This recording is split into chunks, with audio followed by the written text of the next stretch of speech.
And Secco, and we're outside the offices just gearing up for Liverpool against Norwich in the League Cup. And it's a funny one. When the draw was made, Josh, I was like, oh, no one's going there. But a surprisingly amount of people I know, including Tom from the office, have got in cars, vans, whatever it was, and are going down. So fair play to them, first of all. You should never underestimate the power of Scousers to get to places, basically.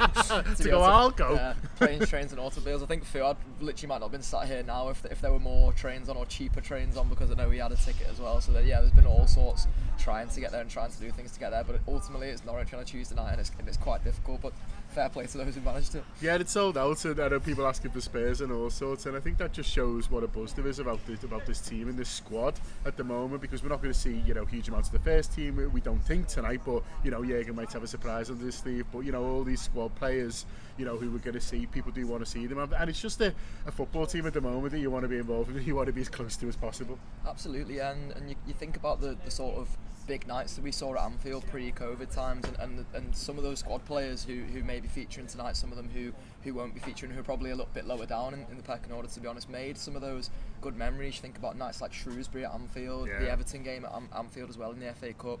There's some squad players there who've already done big things for Liverpool and created massive memories for Liverpool, and that's so important, and it's why it makes all the sort of the big transfer fallout thing a bit more murky for me. Is that I was at Anfield for both those games, and I loved seeing those squads play. There was a load of our lads who went down to Villa away for when the really young team was sort of playing there, and this team tonight won't be as young. I think it'll be a bit more of an experienced side, but it'll be no less exciting. Yeah, there might be a couple of youngsters in there, and we'll come on to them. But it's funny, you talk about squad depth there, and I picked 8 lads in the end who were international players who I thought needed games. Do you know what I mean? And so I sort of went through them, and you think, will Origi play? You want to see Minamino get some minutes. Curtis Jones. You're picking about 4, maybe Gomez throwing in. Is Matip going to come in, or will you see Canate again?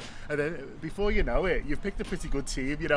Of players who if they can gel together, should have enough. 100%, yeah, and a load of them are players that we either are sort of still relative unknowns to us Liverpool fans, or that we would have a lot of faith in. Lads like Minamino is someone I'm really excited to see play over and over again, because I know there's already some people who sort of wanted to make their opinions on him, but I don't feel like I've seen Minamino enough really to make a proper judgment on him. So I want to see him getting these kind of games to Liverpool and being allowed to impress himself on this kind of stage. And then lads like Divock Origi, I didn't even say there, Chamberlain, Keita, neither of them started. You expect both of them to come in tonight? Exactly, yeah, and these are lads who we know what they can do for Liverpool, because they've proved it in the past. They've, as I said before, had big moments for Liverpool. Simikas has started this pre-season and even the start of the season on fire, so it would be an excitement to sort of see him again. And there's a couple of others there. Kelleher had his little run in the side last season when we weren't in the ground, so it's good that tonight he's going to be there and sort of get the fans on his side as well, and have the fans behind the goal for him and things like that. It's just a dead exciting prospect. Yeah, Curtis Jones and Kelleher confirmed starters by Pep Linders, but none others. But we shall see.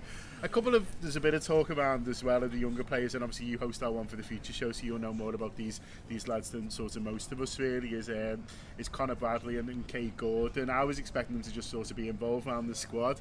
There's a bit of talk that maybe we might see 1 or 2 of them start. In particular, Connor Bradley got the wee man upstairs a bit excited, didn't he? We talked that he might start for Liverpool, but if whether they're involved from the start or whether they're sort of on the bench, it's still a really big night for both of them. 100%, yeah, and it's become quite an interesting sort of conundrum almost for Jürgen Klopp and Pep Linders to solve. And I love Pep Linders' press conference. I love them in general, but the one yesterday was just sort of ever as enthusiastic as he is, and he talked about Cade Gordon in that, and said that he'd called Jürgen up when he went down to the academy and said, there's a player here who shows a lot of fire, and I love little sort of phrases like that from Pep that he comes out with. But both of those lads that have shown so much at sort of academy level, and you think they deserve this chance tonight. They got their chance in pre-season.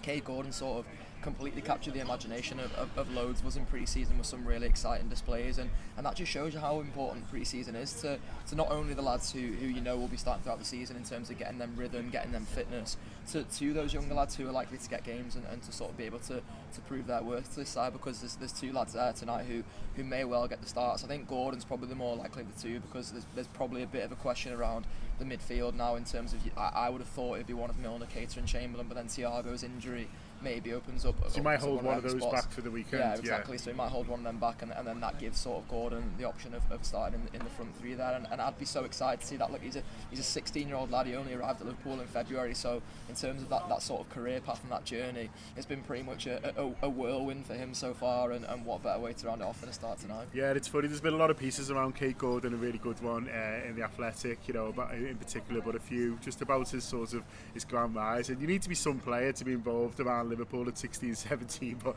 I was reading about him in these games where he used to score 12 goals in a match. I was just like, I should have got me excited about Kate Gordon. Instead, I was imagining playing against that and just like, last time I turned up Jericho Lane and after a hit went in. That's how I felt. Will this lad go away? That's all. Yeah, that must have been. I just felt sorry for the defenders, to be honest with you. But probably should have got excited about Kate Gordon. But you might get the opportunity to get excited about Kate Gordon tonight. I'm not sure he'll score 12 against Norwich, but if hey, who knows? You know what I mean? Hey, he might show me answering ramming Gibbo's words down his throat tonight as he bags his 12th of the game. But we shall see. Listen, we're going to be doing hot mic commentary tonight. If you're not got involved with us on Hot Mic before, it's an app, it's on your phone, it's completely free. Just need to use the code Anfield Wrap when prompted, and you can watch the game on your telly but with our commentary along with it. It syncs up, and it's a very nice way to sort of enjoy the game with a bit more partisan Anfield Wrap commentary. Me and Neil will be up there with whoever else we can grab to give us a 10-minute break, and then straight after the game with the post-match show and the post-match pint, so audio and video. We're reacting to this game, picking the bones out of, well, whoever knows. Hopefully it's going through to the next round, and hopefully it's a nice win, and hopefully it's a great performance from Liverpool's changed side. So yeah, loads going on tonight. Get on across our social as well. We'll be sharing the images from Tom, who's gone down. He's got a lot of responsibility tonight. But in the meantime, enjoy the game. Join us on Hot Mic. Join us after the game. Subscribe to the Anfield Wrap. Up the Reds.